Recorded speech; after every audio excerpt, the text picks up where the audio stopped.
everyone. Welcome back to Starkeep Farmsteads. My name is Samantha, and I want to talk to you about something called first fruit offering. Now, don't turn it off. This is not going to be boring. It's going to be very interesting. Say that you are a business or a farm or you got a new job. Doesn't matter what it is, folks. And you want to see God pour his blessings on you. There is actually something you can do that is biblical called a first fruit offering. Now, let me clarify for you. Jesus was the ultimate offering and sacrifice for us, folks. I'm not debating that. However, you can find first fruit offerings, Old Testament and New Testament.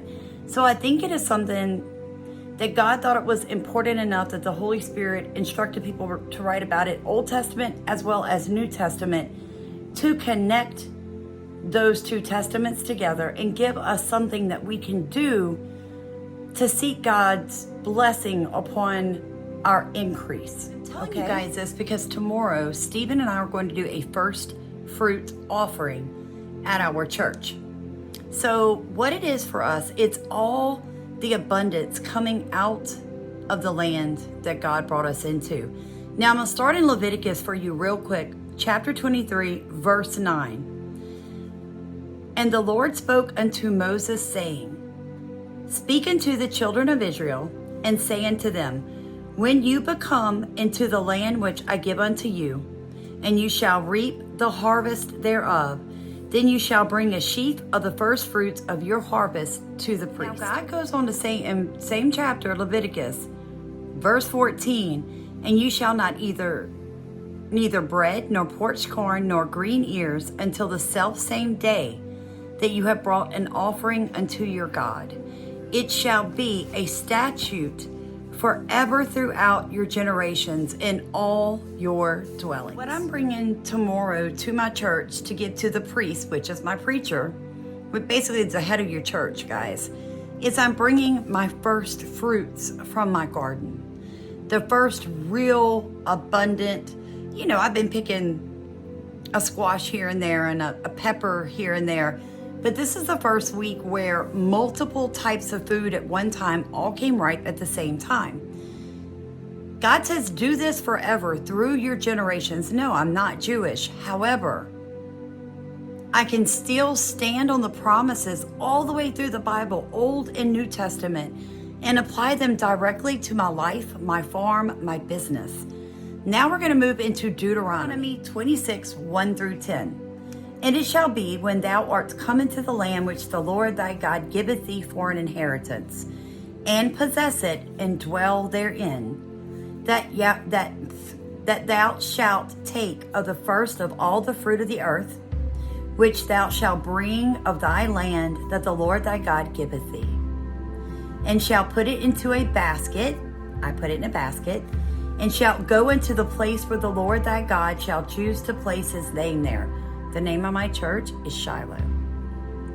And thou shalt go unto the priest, my preacher, that shall be in those days, and say unto him, I profess this day unto the Lord thy God, that I come unto the country which the Lord swore unto our fathers for to give us.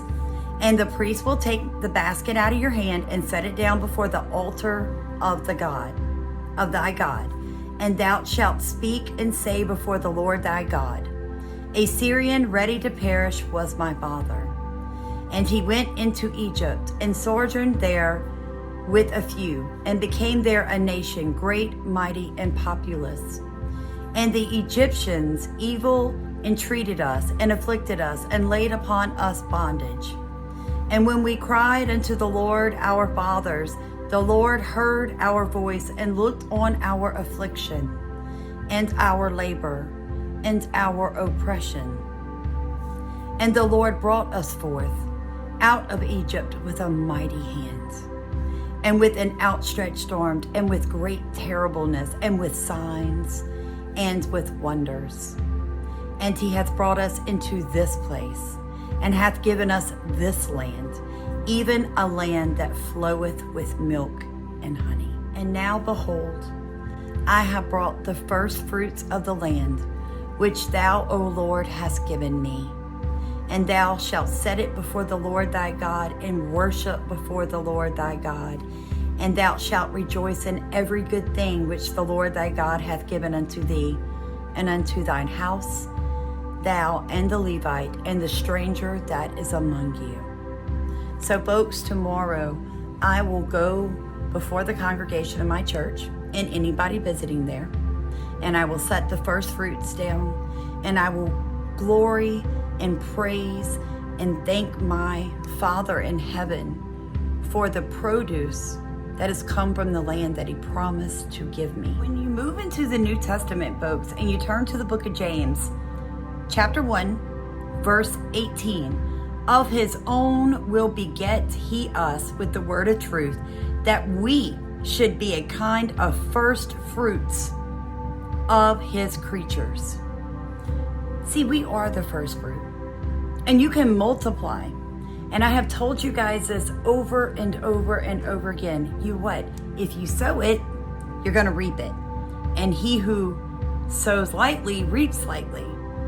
And I realized the other day, it was actually last night, that I had slowed down on my sowing, in the sense that I used to be very sensitive when the Holy Spirit would be like, give that person money, pray with that person, fill that person's tank up with gas and pay for their groceries, bring them food. And in the last month, I've been so busy, right? So last night, Savannah and I went to the store, my youngest daughter, and she comes out, we're getting in, and I'm listening to this elderly black lady beside me. I say elderly, 56, so middle age.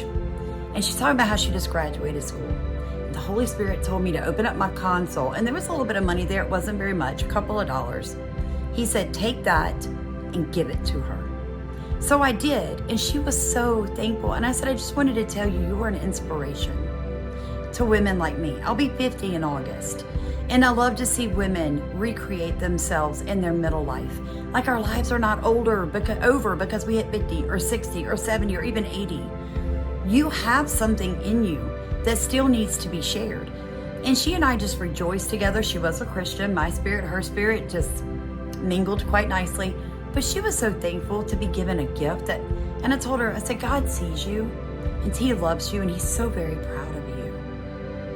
That is me sowing into my community, not just words, but a gift. I sowed my love and I sowed my words. I sowed my encouragement. I sowed my money.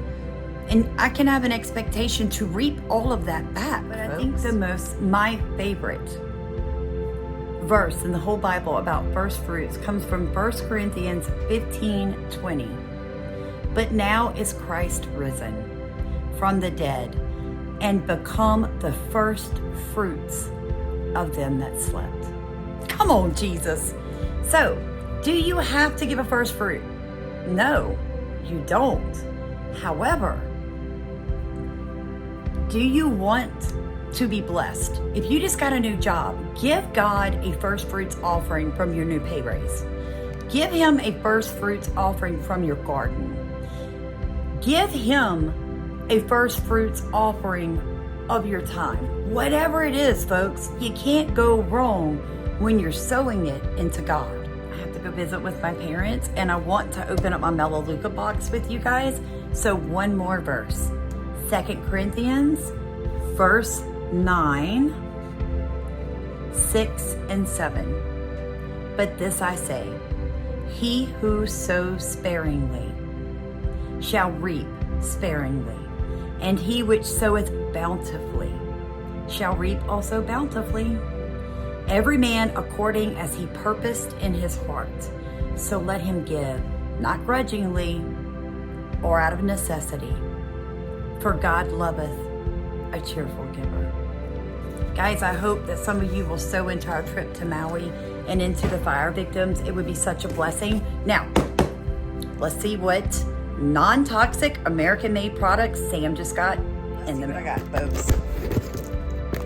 So I told you guys, I stopped using store-bought conditioner and shampoo and all of that stuff because I'm not gonna lie to you, it was making my hair super thin. It got to where I could only wash my hair like once a week because so much of my hair was falling out. Oh my gosh, what is up with all this tape? Why did they don't want me to have my stuff? Come on, there we go. So, if you would like to know how you can shop from this, it is a private shopping club. If you'd like to get involved in that, just let me know. I'll send you the link. Ooh, you guys. Okay, so starting, I purchased the exfoliating bath bars. I got the pineapple mango bath bar. I got the herbal 24-hour odor deodorant because too many of my friends out here have breast cancer, and I think it's coming from all the nastiness in the deodorant for women. We have too many lymph nodes there and our breasts are too close. I just don't want to risk it. I also got this. It's EcoSense. It's for our washing machine. You guys know I had to buy a new washer and dryer, but my daughter has super sensitive skin. All of this is concentrate, so it takes very little, but this, I'm not going to lie to you guys. My hair has been looking so good and so healthy, and it's no longer falling out. I also got the pink grapefruit bath bar. Another pineapple. So I got the shampoo and conditioner. I got the Boost, Mellow Boost for fragrance. And then for the EcoSense laundry detergent, so it won't irritate her skin. The herbal deodorant and lots of bath bars. Change nothing else about the way you buy your products for your home and your body. At least use their shampoo and conditioner, what you're washing your clothes in, your deodorant, and your bath soap from them. Remove those toxins, at least that. I'm not gonna lie to you, all of this was like $100 plus shipping. It seems like a lot, but knowing it was made in America, manufactured in America, packaged in America, and it's toxin free, is worth it. Plus, like I said, this is all, it's very condensed. This stuff lasts. I won't order this again, probably for at least 6 more weeks. And my skin got clearer, sort of looking healthier, my hair did. It's worth it, folks. It's worth it. If you want that information, email me. Your name, first and last, phone number, and email address. I'll send you a link. You can sign up. You can start shopping. Never have to leave your house. Amazing. They even have vitamins. So I saw some people were talking about they had to order vitamins, and then they realized the vitamins that they were using, ready for this, it had cricket powder in it. Guys, they're going to force these toxins on us. You got to pull away from those companies. God bless you. I love you guys. Please like, comment, and subscribe, and row in our boat, folks. Row with us.